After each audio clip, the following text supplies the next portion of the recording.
زندگی کے بڑے فیصلے ہیں شادی. اب لوگ اکٹھے پڑھتے ہو لڑکے لڑکیاں، اپنی شادی کے فیصلے خود نہ کرو، اپنے ماں باپ کے حوالے کرو. اس میں شرافت بھی ہے، اس میں برکت بھی ہے، اس میں رحمت بھی ہے، اور اس میں والدین کی دعائیں بھی ہیں. کورٹ میرج کو ہوا نہ دو. Boyfriend girlfriend culture ہمارا نہیں ہے. میرے نبی کے طریقے میں مرد اور عورت کا صرف نکاح سے تعلق ہے، اس کے علاوہ سب جہنم کی آگ ہے. اور والدین سے کہتا ہوں کہ اپنے بچوں سے پوچھ کے رشتے کرو، زبردستی مت کرو. میرا معاشرہ بہت سنگین قسم کے جرم کا شکار ہے. بچوں پہ مسلط کر دیتے ہیں، ایتھے ہی کرنی ہے، ایسے جٹائیں چی کرنی ہے، بٹائیں چی کرنی ہے، پتہ نہیں آئے کتوں ہیں جٹ بٹ. چلو تم ناراض نہ ہو، راجپوتائیں چی کرنی، میں راجپوت ہوں، میں اپنی قوم کو بھی رگڑ دیتا ہوں. راجپوتائیں چی کرنی، اگاں کرنی ہی کوئی نہیں.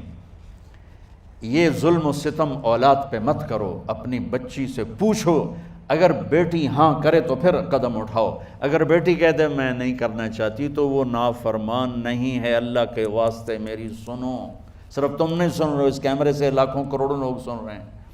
اگر بیٹا یوں کہہ دے کہ ابا میں نے یہاں شادی نہیں کرنی، میرا جی نہیں چاہتا ہے، تو وہ بیٹا نافرمان نہیں ہے، فرما بردار ہے. اس نے شریعت کا حق استعمال کیا ہے. اب ایسا ظلم مت کرو کہ نہیں اتھے ہی کرنی ہے، اتھے گھروں نکل جا. زندگی تم نے تو نہیں گزارنی، زندگی تو بچے نے گزارنی. میں قربان جاؤں، ایک حدیث سنو پہلے، پھر اگلی بات سناتا ہوں. ما تزوجت وما زوجت الا بوحی من السماء نزل به جبریل. لوگو سنو، میں نے جہاں شادی کی، میں نے جہاں بیٹی کی شادی کی، پہلے آسمان سے جبریل فرشتہ اللہ کا حکم لے کر آیا، پھر میں نے قدم اٹھایا. سمجھ گئے میری یہ بات؟ سمجھ گئے سارے؟ اب اگلی سنو. حضرت علی فاطمہ کا رشتہ لینے آ گئے، اور جبریل ان سے پہلے آ گیا کہ یا رسول اللہ فاطمہ علی کے لیے ہے. باپ محمد مصطفیٰ جیسا ہے، رشتہ مانگنے والا علی جیسا ہے، اور بیٹی فاطمہ جیسی ہے. اور آپ پوچھتے ہیں علی کیسے آئے؟ وہ شرم کی وجہ سے کچھ کہہ نہ سکے، چپ. آپ کو تو پتہ تھا، آپ نے فرمایا فاطمہ کے رشتے کے لیے آئے ہو؟ کہا جی. تو جبریل تنال بیٹھا ہوا ہے کہ یا رسول اللہ اتھے ہی کرنا ہے. آپ نے ہاں نہیں کی، آپ نے کہا انشاءاللہ، اور یہ کہہ کر اٹھ گئے. انشاءاللہ نبی کا ہاں ہی ہوتا ہے، لیکن جبریل کے آنے کے باوجود اور اللہ کے کہنے کے باوجود میرے نبی کو بھی پتہ ہے کہ یہ رشتہ یہاں کاتب تقدیر نے لکھ دیا ہے، لیکن امت کو سبق سکھانے کے لیے آپ گھر تشریف لے گئے. بیٹی فاطمہ کہ جی یا رسول اللہ. کہا علی کا رشتہ آیا ہے، میں ہاں کر دوں؟ سبحان اللہ. میں اپنے دیہاتی بچیوں پہ مجھے رونا آ گیا کہ جنہیں پتہ ہی نہیں ہوتا سانو کہیں نال بندے پہ جانور ہے یا انسان ہے. علی جیسا داماد، چلو علی کو چھوڑو، فاطمہ کو چھوڑو، جبریل آیا بیٹھا ہے، جبریل آیا بیٹھا ہے. اس کے بعد فاطمہ سے پوچھنے کی کیا بات؟ جبریل آ کر کہہ رہا یا رسول اللہ، اللہ کہہ رہا فاطمہ علی کے لیے ہے اور علی فاطمہ کے لیے ہے، اور پھر آپ کہتے ہیں بیٹی فاطمہ ہاں کر دو. ہماری تو آج کی بیٹیاں انکار نہیں کرتی، چپ کر کے گاں ماش طرح بن چھڑ دین کلے نال.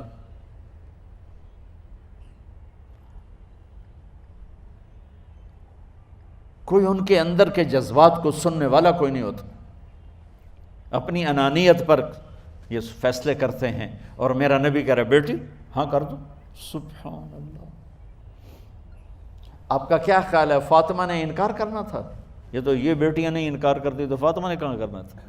لیکن یہ سبق دینا تھا ان والدین کو جو نادانی میں نادانی کے فیصلے کر کے اولاد کو ہمیشہ ایک ٹھنڈی آگ میں دھکا دے دیتے ہیں. حضرت فاطمہ رضی اللہ تعالیٰ عنہا نے جب ہاں کی، پھر آپ باہر نکلے.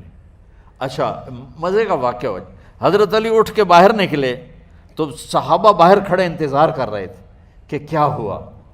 حضرت علی کو بھیجنے والے تھے عبد الرحمن بن عوف. پہلے ابو بکر گئے تو آپ نے انکار کر دیا، عمر گئے رشتہ مانگا، آپ نے انکار کر دیا۔ عبد الرحمن بن عوف نے علی سے کہا آپ جائیں، آپ کا رشتہ رد نہیں ہوگا۔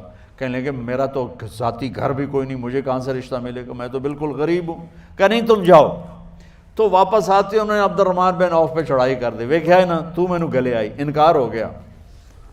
تو صحابہ نے پوچھا کیا ہوا؟ کہا کچھ کہا ہی نہیں، چپ کر کے اٹھ گئے۔ تو عبد الرحمن بن عوف کہنے لگے کچھ بولے صحیح، کہ بس اتنا کہا انشاءاللہ، کہا تو مبارک ہو، نبی کا انشاءاللہ ہاں ہوتا ہے۔ کہا اچھا، تو اتنے میں آپ باہر تشریف لے۔ کہا علی، کہا جی، کہا لو بلاؤ، لوگوں کو بلاؤ۔ ساری مسجد بھر گئی، آپ کے ساری مسجد فل ہو گئی۔ آپ ممبر پہ کھڑے ہوئے علی کو سامنے بٹھایا، کہا لوگو یہ جبریل میرے پاس اللہ کا پیغام لائے ہیں کہ میں فاطمہ بنت محمد کا نکاح علی کے بن ابی طالب کے ساتھ کر دوں۔ پھر آپ نے خطبہ پڑھا اور کہا کہ علی، ہائے ہائے ہائے، میں نے فاطمہ بنت محمد کو 400 درہم مہر کے عوض تیرے نکاح میں دیا، تو نے قبول کیا؟ حضرت علی نے زور سے نعرہ لگایا میں نے قبول کیا، اور سجدے میں چلے گئے، اللہ کا شکر کا سجدہ ادا کیا۔ پھر میرے نبی نے وہیں سارے مجمع کو شہد کا شربت پلایا اور تازہ کھجوریں کھلائیں۔ اور پھر جب رخصتی ہوئی تو آپ نے حضرت علی سے فرمایا کہ آپ آ کے لے جاؤ۔ پھر آپ نے حضرت ام سلمہ، حضرت حفصہ اور جناب حضرت عائشہ رضی اللہ تعالیٰ عنہ، ان تینوں کو بلا کر فرمایا تمہیں پتہ ہے نا مجھے فاطمہ سے کتنا پیار ہے، تو تم فاطمہ کو دلہن بناؤ، اس کی تیاری کرواؤ، اسے دلہن بناؤ۔ تو ان تینوں نے حضرت فاطمہ کو دلہن بنایا۔ پھر آپ نے حضرت علی کو پیغام بھجوایا، وہ تشریف لائے، اپنی اونٹنی لے کر آئے، حضرت عقیل ساتھ ہے، سلمان فارسی ساتھ ہے، اور دروازے پر اونٹنی بٹھائی، آپ علی کو اندر لے گئے اور یوں فاطمہ کا ہاتھ پکڑ کے علی کے ہاتھ میں دے کر فرمایا علی تمہیں نبی کی بیٹی مبارک۔ سبحان۔ پھر آپ نے کہا میری بیٹی فاطمہ، مجھے اپنے خاندان میں جو سب سے زیادہ محبوب تھا میں نے تیرا ہاتھ اس کے ہاتھ میں دے دیا ہے۔